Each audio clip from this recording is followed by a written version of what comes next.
Hey everybody, welcome back to another 5 tips featuring the coaches of the MTK Legion Discord, Ace, Labby Bean, and Old Mackie T. Now, there's been a little bit of problems with people subscribing to the Discord via the mobile app. It's currently unavailable for some stupid reason. So go ahead, look in the links below, and you'll find a Patreon link. Go ahead, I'll set up a tier right now. $25 gets you 4 coaches, instead of going to Metafy and paying $35 for 30 minutes with one coach. You get multiple perspectives, and you'll see vast improvements in your gameplay. I guarantee it. Anyway, I want to talk about something else real quick. I'm streaming for 90 days, currently on day 23, recording this on a Tuesday in the AM. Go ahead, click that Twitch link, support your boy, be there for the streams. Lurk while you lurk. Lurk while you work. I'm so stupid. Well, anyway, also, mod those switches, people, because we got a latency mod tournament $200 prize pool. It's going to be insane. There's going to be button checks before each match to determine the amount of latency needed for the match to run smoothly. And if you haven't already, just get the latency mod because it is phenomenal. It changes online Smash forever.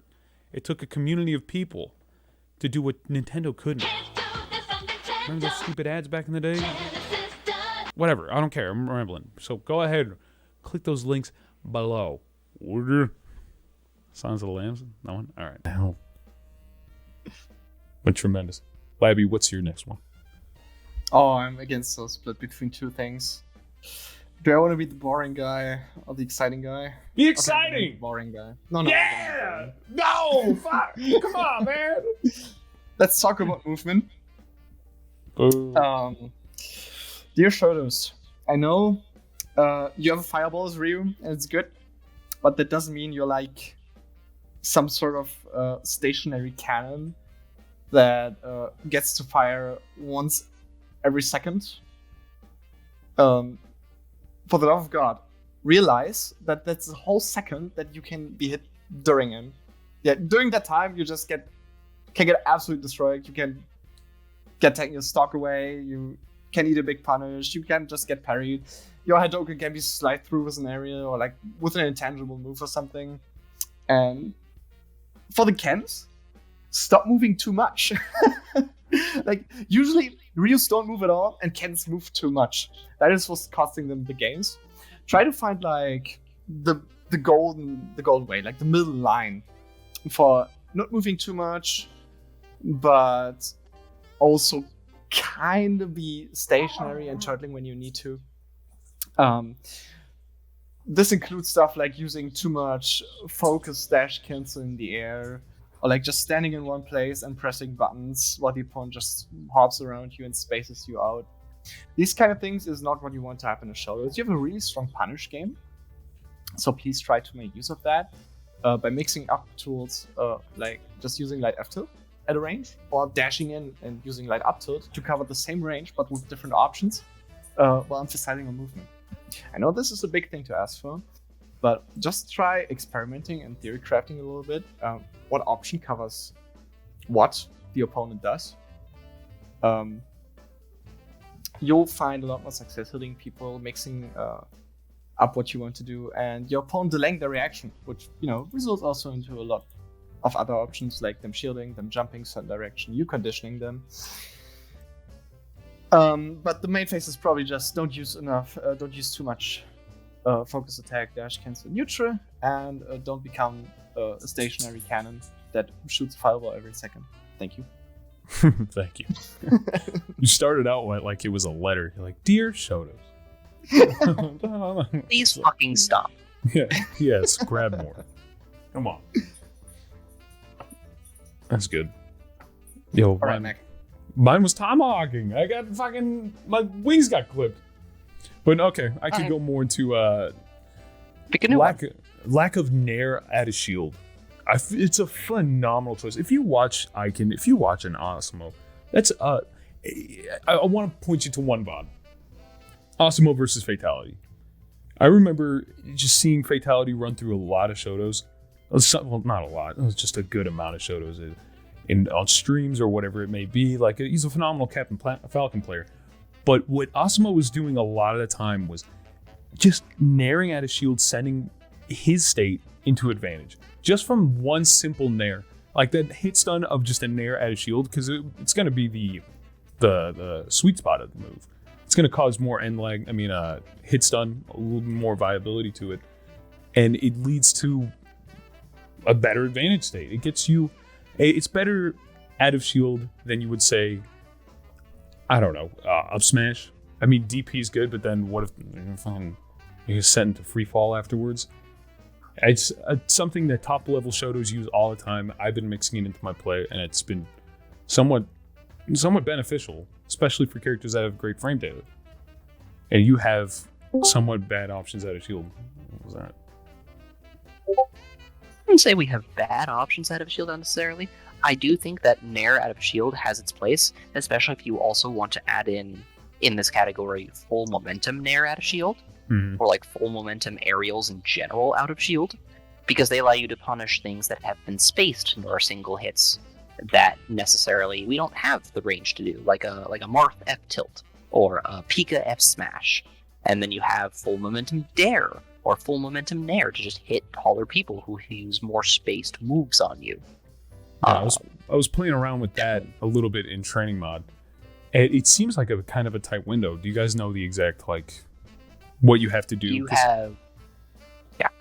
So the way to get full momentum aerials is during your jump squat. You have to jump during jump squat, hit forward, let the stick return to neutral, and then press whatever aerial that you want in that instance.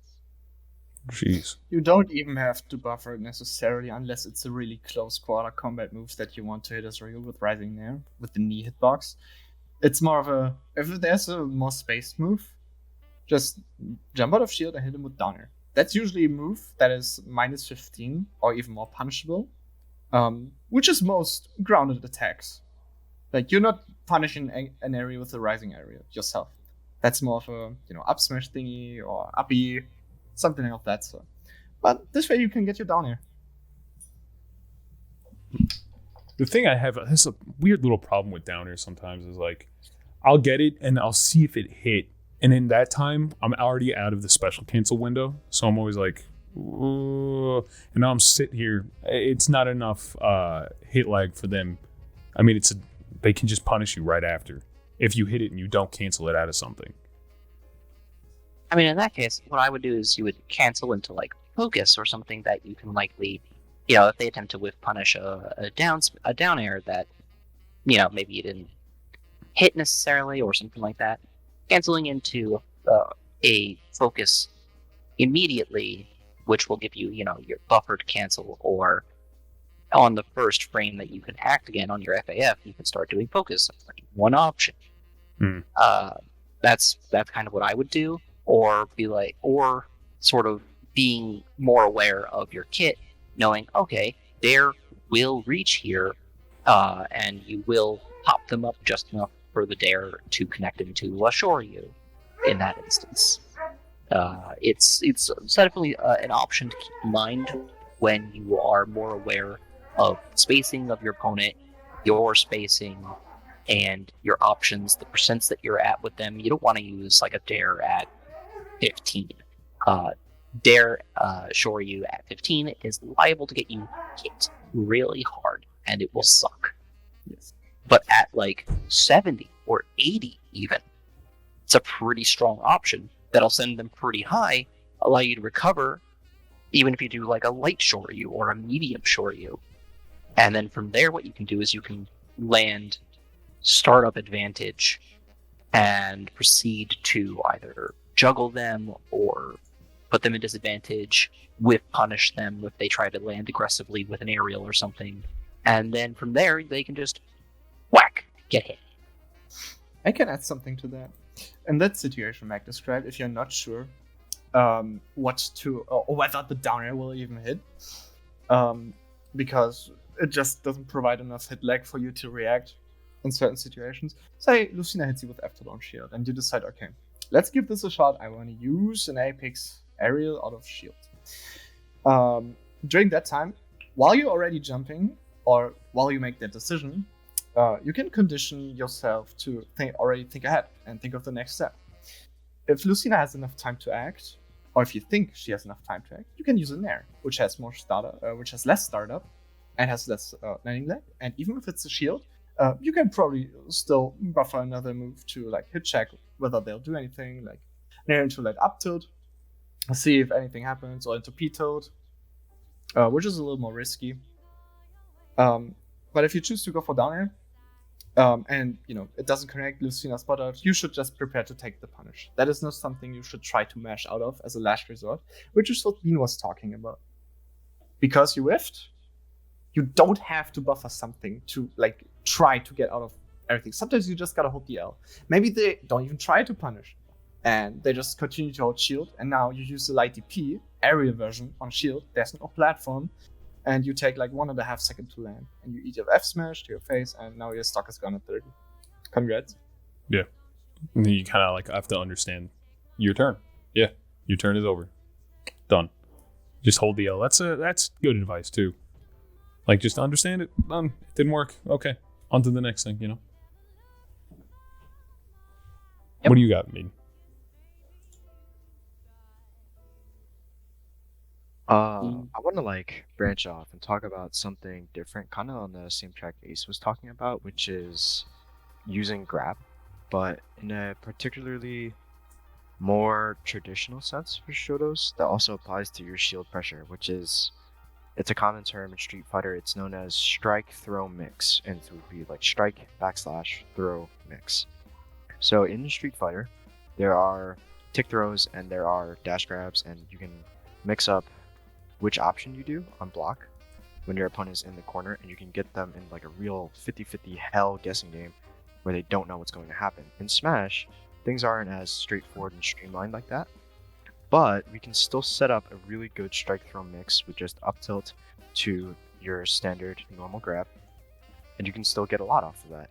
And it's not, it may not take the whole stock, but it's definitely going to add up over time. And the more you're going to like use this strike throw mix, you're going to notice like, oh my god, I'm getting stage way easier now. I don't have to, constantly mash buttons on their block for no reason. I'm able to, just get the advantage quicker and less risk and just easier. Which is why you should definitely take advantage of like the setup of up tilt to grab on block, or just, in general, using grab more and opting for strike throw mix so that you're able to just get your stocks and everything done with a lot less difficulty and a lot less risk, which is the thing that we need to minimize for new Shoto players and like old veteran Shoto players, is just minimalizing risk. Because Shotos by design are a very committal character. They're like a Swiss Army knife. They have one option for every situation. And it's hard to change that. And you need to find ways to either be flexible or use your entire kit to your advantage so that you're able to constantly adapt to situations, and also keep on pressuring your opponent with your entire kit so you're not missing out on any windows of opportunity. Strike throw mixing that's a perfect way to put it. That's a great carryover from Street Fighter, especially. Something that kind of came to mind when talking about grabs is I've seen a lot of clips, and correct me if I'm wrong on them, that down throw at a certain percentage on stages that have lower platforms. I'm talking like small battlefield, like one jump platforms. Northern Cave as well. They can go down throw and it will land their opponent on a platform in a tech situation. Now, what is like the proper, what percentage usually does that work at? Or is that something that's not really super true? It's a consistent way to get a plat tech setup, and it's going to start working around 10 to 15%. They're going to be launched onto the plat, and they will not be able to, or they will be able to tech, but it's a very difficult tech situation because of the angle.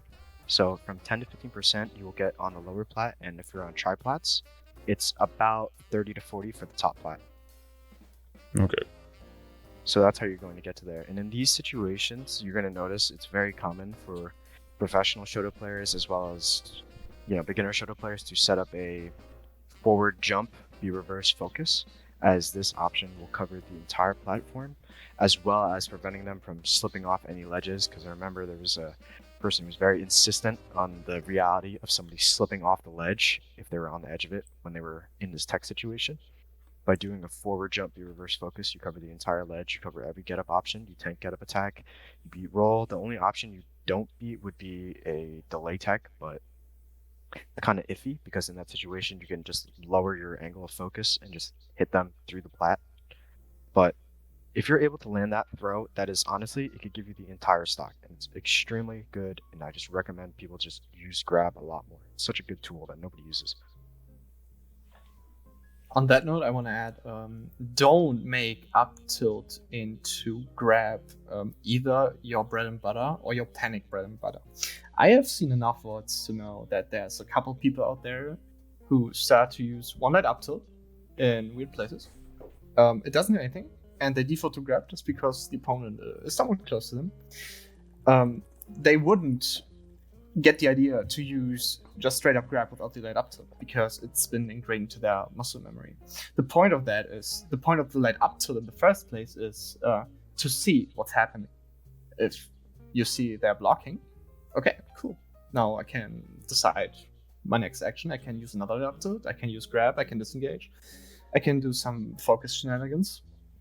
But it should be like, you should never just use that up tilt to go into the next interaction because that just gives the opponent time to react.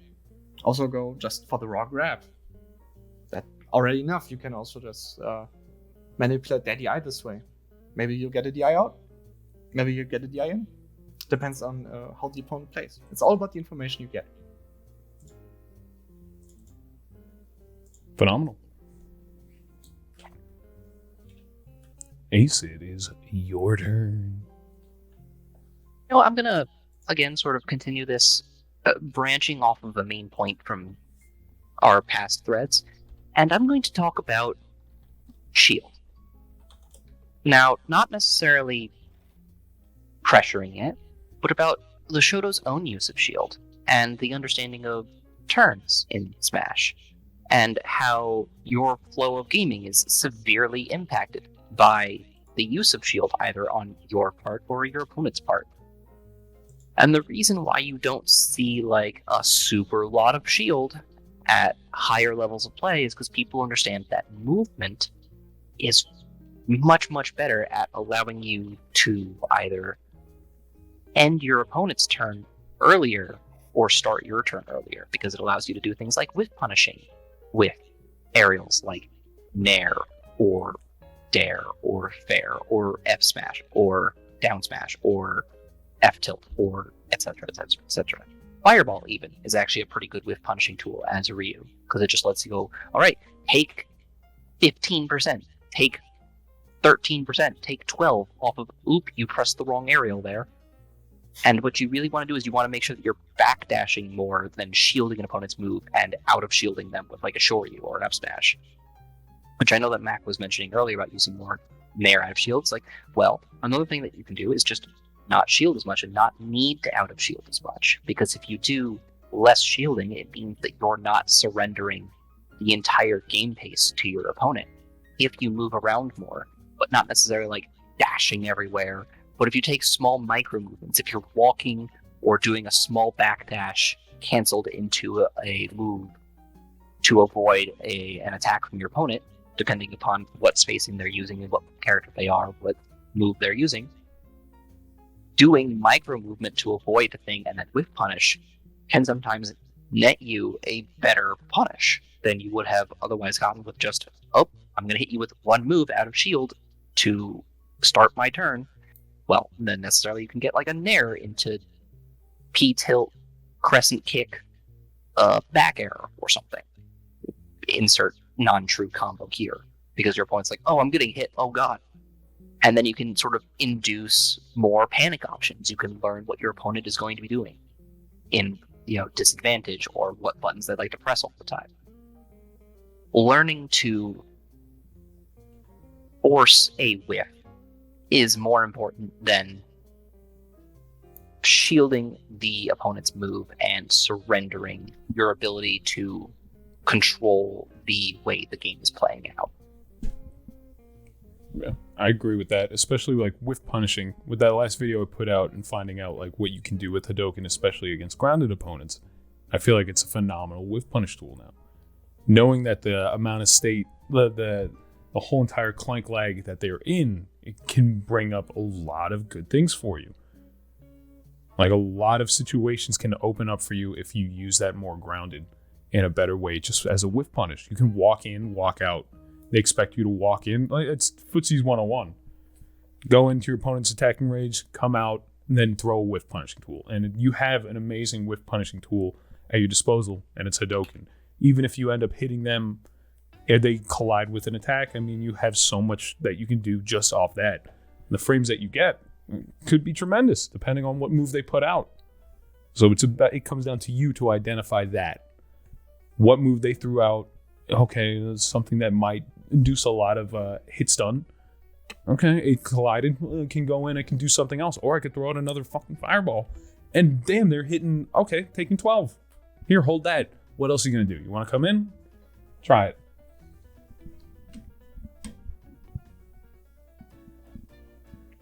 All right, Labby. Opinions from Labby and Bean on this? Movement is so crucial. I also talked about this, like how you use shield and how you interchangeably use it with movement.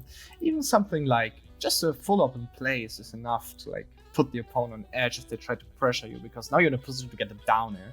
That's scary. That's really scary. You can also just, fade back, use your double jump, get on a platform. You got enough options to deal with the opponent.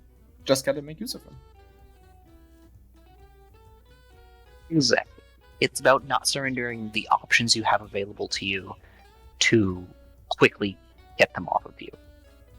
Maintaining control of what you have available to you to have full use of our, as Bean called it earlier, Swiss Army knife of a toolkit.